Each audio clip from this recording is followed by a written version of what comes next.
Gentlemen, welcome back to Prime Physique. We got Xavier Robinson, exercise physiologist, founder, Reformed Fitness. Any guy that's working with me and Prime Physique, Xavier and his amazing team, they are the best virtual strength training team in the industry. And I have him on the podcast today. We're discussing 3 biggest mistakes gentlemen over the age of 50 are making inside of the gym.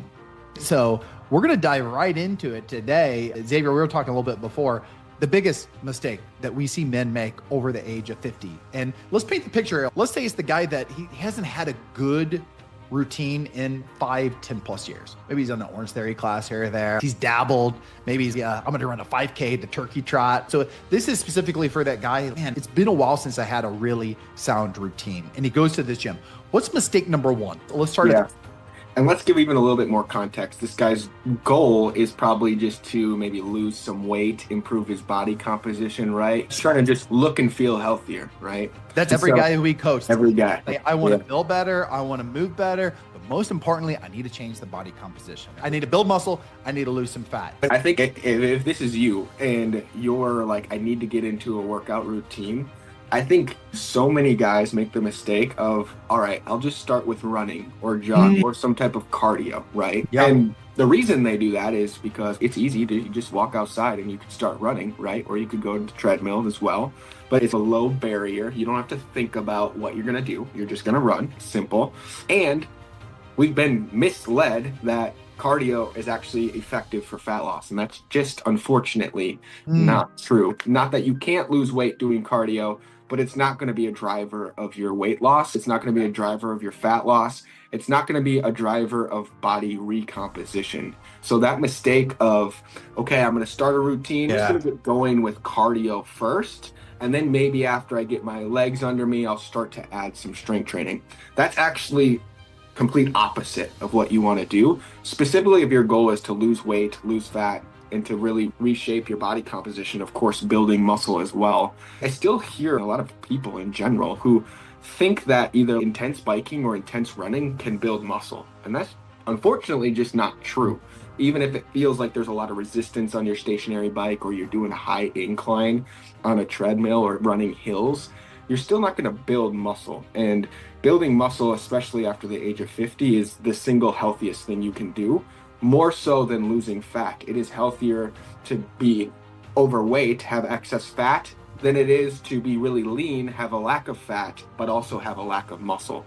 Wow. So that mistake of prioritizing cardio and not realizing that strength training needs to be the foundation of your exercise is a really a big mistake and can set you back months because you're working hard and you're going to maybe get some results the first couple weeks, but you're going to become really stagnant if you're only doing cardio for your workouts or you're prioritizing cardio for your workouts. Yeah. Why don't men strength train? Right? We had this conversation. The vast majority of the guys that are coming to me, is it fear of injury? Is it the amount of overwhelm? They're like, they don't know how to even start strength training. What do you see? What I see is the 2 biggest barriers when I talk to men, specifically over 50. I think that the first one that you hit on is very real. Fear of being injured, right? Yeah. We feel as men who getting older, you wake up, sometimes you don't feel like you normally do. You got a knee soreness, you got back soreness, your shoulders acting up. And the common misconception is that strength training could exacerbate those type of things. Again, it's the exact opposite. Strength training is medicine. Exercise is medicine. So if you have low back pain, if you have an old knee injury that acts up, your shoulder's just not quite the same as it used to be when you were younger, you have to be strength training to support those orthopedic injuries and not avoiding strength training because you think it's going to be getting worse. It's actually the number one thing that's going to help you feel better, and it's going to be a lot more rapid than you think. Okay. So is it the fear of injury I think it's that. And then I think it's the misconception of time as well, how long it's going to take. A lot of men, when we're younger and we're in sports, that's where a lot of men learn to strength train, right? And when you're in high school, you got plenty of time. So you can strength train 5 days a week. When you're in college, you could strength train 5 days a week. So you don't really need to change your routine. Now you have a full-time career, you've got kids, you have a social life you're trying to maintain, you've got high stress in your life everywhere. So doing an hour of exercise 4 or 5 days a week is seemingly impractical.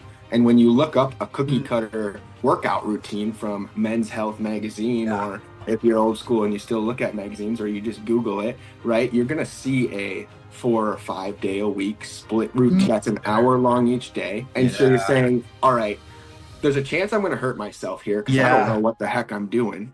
Second, it's going to cost me a lot of time. So why don't I just start running? It's going to be 30 minutes, going to be at my own pace. I can run. I don't have to worry about injury so much there. And so I think that's the kind of the backstory behind, as far as my experience talking to hundreds, if not thousands of men over 50 who are starting. Yeah. Okay.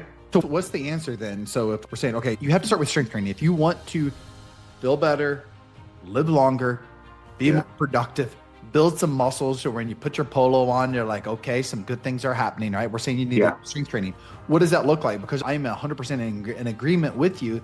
The vast majority of the industry, or if they watch Pumping Iron from back in the day, in their head, they're thinking that's a 3-5+ hour investment on the weekly. All right. So what's that starting point then? Strength training. What's the starting point? What does that dosage look like? What does the time commitment look like? Yeah, I think if you're just starting out, if you can allot 30 to 45 minutes focused strength training, you're not on your phone between sets, you're not wasting time, you're there, you're focused, you're working hard, you're being safe. Allot 30 to 45 minutes, 2 days a week, I would say, for the first month. If you're feeling good at 2 days a week for a month or two, ramp it up to 3. No matter what, non-negotiable, you have to get one focused, intense strength training workout every single week. Even if you do one a week, 52 per year, you're going to build muscle and get stronger, 100%, provided that it's 30 to 45 minutes of focused exercise. For most men, 90% of men, you can maximize your muscle growth with 2 really 45-minute workouts per week. 100% of men that are listening to this podcast can maximize their muscle mass and strength with 3 focused 30 to 45-minute workouts per week, no matter what. So it costs a lot less time, and you need a lot less stimulus than you think put on meaningful muscle mass. Okay. So if you want to get more specific into what do those 30, 45 minutes look like, we absolutely can. But I would say 4 to 5 upper body exercises, 4 to 5 lower body exercises, and then 1 or 2 midsection exercises. So you're anywhere between 8 and 12 intense exercises, taking 30 to 45 minutes because you're doing one exercise. When you're done, you're just going to walk over to the next exercise, set it up, and you're going to start. You're not going to sit there. You're not going to waste time between sets. You need maybe 2 or 3 minutes between sets, and then you just go. So you're saying basically a guy can go do the curves circuit. They can go in and he could tackle a machine at a time, do 8 to 12 of those, do that 2 times a week, and you're building a whole heck of a lot of momentum. And I wouldn't even say, don't overthink the 4 to 5 upper or lower exercises. You know, so many guys are going to be like, is it back or biceps? Is it chest or triceps? Doesn't matter. If you're doing it twice a week for 52 weeks, 104 work per year, it's going to come out in the wash. Don't overthink it. Be consistent. If there's 4 or 5 exercises that you love and want to do every time, do it. If you want to pick 4 or 5 different ones every time, that's okay too. Okay. Mistake number 1, I think we hit it the nail on the head. You need to strength train. You don't need to be training for the next turkey trot in your neighborhood. It's strength training 2 times a week. Second mistake.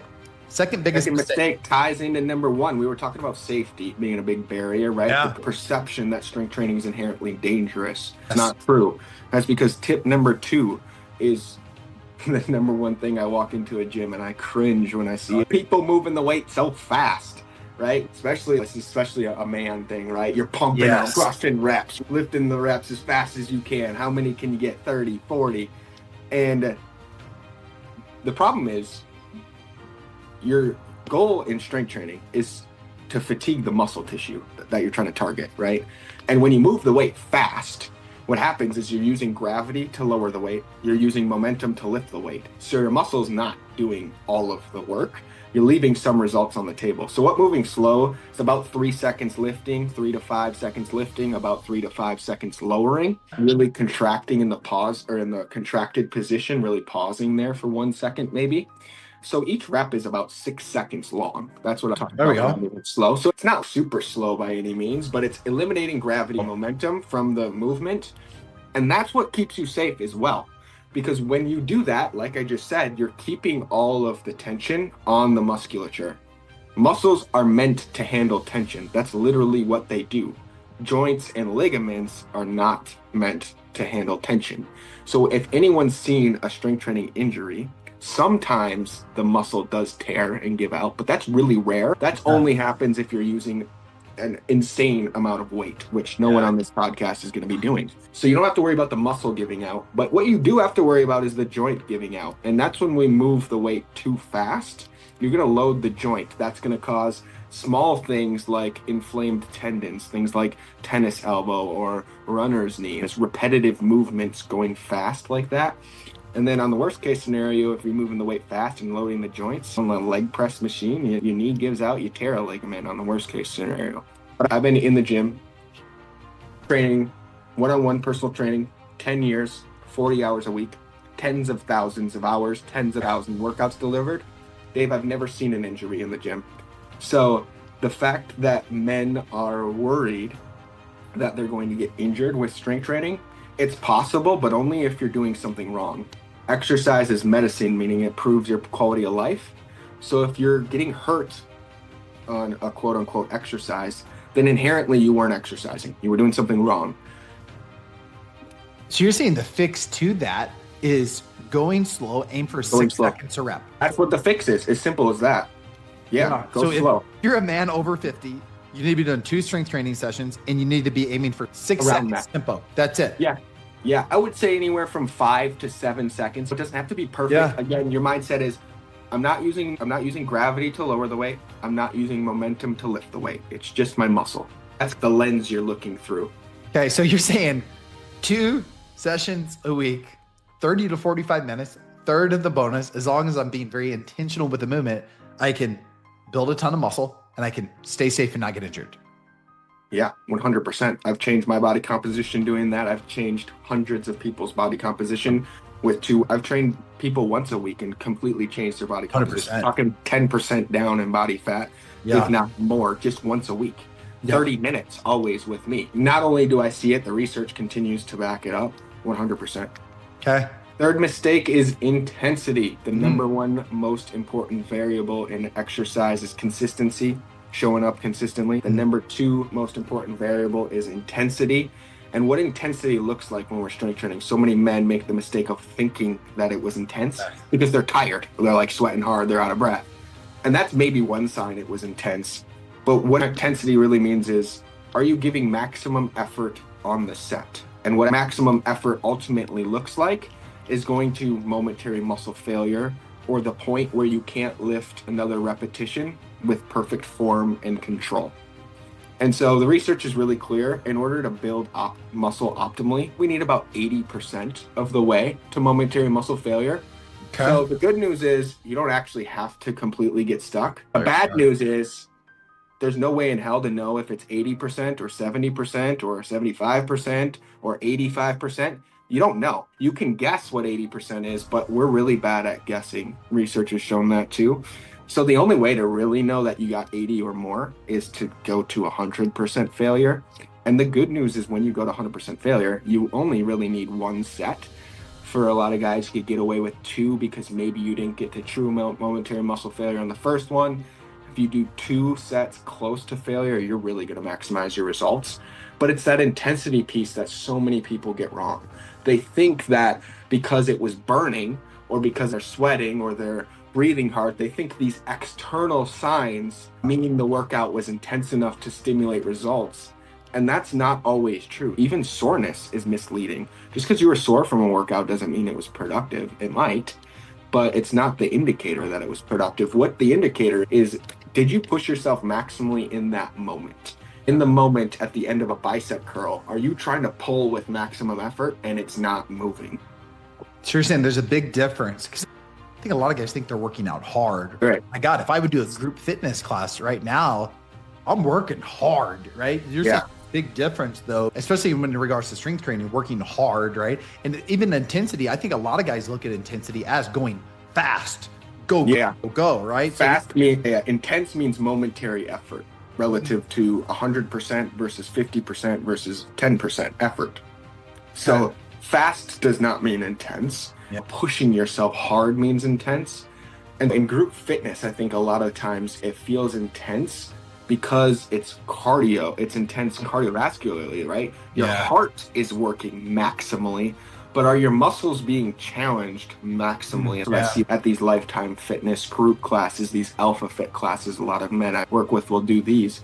And they're not bad. No. They're just doing cardio with weights. And they're combining the two. So it feels intense, and it is intense cardiovascularly, but it's not enough stimulus to promote muscle growth, to grow muscle tissue, to grow strength continuously. So that's the big distinction is don't stop when it burns. Stop when you literally can't lift the weight so that you know you've stimulated some results. Yeah. That's my biggest issue with the entire fitness industry when it comes to the exercise portion of events is they sell the dream of, hey, you're doing strength training, but they're not really doing strength training. It's about jamming as many people into the room as possible. Yeah. Heart rates up. They feel like working hard. And then at the end of the day, they're like really building muscle. I'm not really changing my body. Can I tell you an anecdote about that? I had a client, I was doing some health coaching with him, and he wasn't working out with me. He wanted to continue his Lifetime Fitness Alpha Fit workouts. We were doing health coaching for about 6 weeks, and then we were tracking his body composition each week. And after about 6 weeks, I'm like, man, you're not building any muscle. I know you're eating protein like you should. Your diet's really well. You're not gaining weight, fat, but you're not gaining muscle either. There's a disconnect. And we started asking him more about his workouts and these Alpha Fit classes that they were doing. And that was the exact problem. He thought he was strength training because there was weights involved. Just because there's weight involved doesn't mean you're doing strength training in a meaningful way to grow muscle. So I started asking him more questions about these hour-long group fitness classes, and what I came to quickly realize is, oh, you're just doing cardio. So I said, Alex, you need to challenge the musculature to the maximum level. All I want you to do is during this phase of Alpha Fit class, because they go in phases, I'm like, whenever you're in this phase of lighter weight, higher repetitions to get the heart rate up, I need you to add 2 strength training workouts on top of that. I don't want you to stop the Alpha Fit. Yeah. I'm telling you, 4 weeks later, we took his body composition. Just 4 weeks later, he's down 2%, which for those of you guys who haven't tried to lose body fat percentage, that's massive change, especially in a month. And he was up about 3 pounds of muscle in a single month, just from that small shift of don't stop that, just add a little bit more intensity after or before you go into those classes. So to sum up the top 3. Yeah. You got to lift weights 2 times a week, minimum of once, right? Let's push to 2. It's the foundation of your fitness. If you're only going to do one thing a week, it's got to be strength training. It's got to be strength training. So strength training, absolute non-negotiable for so many reasons over 50. Okay. What was the second one? Let's recap. Second one, move slower so you can stay safe. Okay. Move slower. And then the third one is take that set to failure. We've already discussed point 2. You're aiming for 5 to 7 seconds. Go until you cannot physically do another rep. With perfect form. Right? With perfect form. Okay. I got a bonus let's one. Get a bonus one. Supervision. Work out with someone. And it doesn't even matter if it's a gym partner. There's tons of research on this, but literally just someone standing you and watching you strength training. They're not giving you any coaching cues. They're not telling you what to do. They're literally just standing there staring at you. That peer pressure is going to increase your adherence. It's going to make you show up more often. And it's going to increase your intensity because you're under peer pressure. You have someone watching. It might be your best friend, might be your wife, might be your kid. It's obviously better if it's a personal trainer who's coaching you, pushing you through the set, making you come to the workout, holding you accountable, and holding you accountable to work hard when you're there. But don't work out alone. So many men want to isolate ourselves when we're doing a workout. And for some men, that's more mentally engaging to be by yourself. Maybe you got some music on and you're just kind of in your own world. And I'm not saying that doesn't work. But if we look through the lens of you want to work out for the next 2 decades of your life, man, it's going to be so much harder to show up every week for 2 decades by yourself than it would be to show up every week for 2 decades with your kid or your wife or a personal trainer that you have a great relationship with, and someone who can guide you through the 2 decades where you're going to probably have some type of injury that happens in life, or you're going to have some type of comorbidity, something that happens where you need some assistance, you need some guidance, or you're just going to have those months, you know, you've had them, I've had, where you're just, I don't want to work out at all. I don't. And that's where someone with you on your team who's not just supporting you from the sideline, who's in it with you, is just absolute game changer. I work out with trainers, you work out with trainers. We understand the value of a trainer is not to tell you what to do. It's to help you show up every time and work hard every time. Bonus points if you pay whoever is watching you a couple bucks to say, go slower.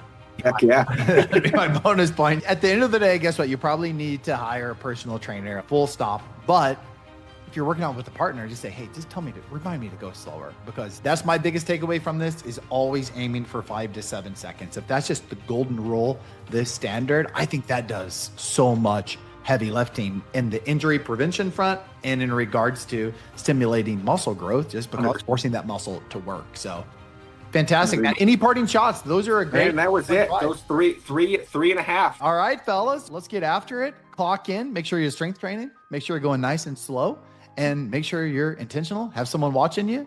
Get after it like you're mad at it. We'll see you guys on the next episode.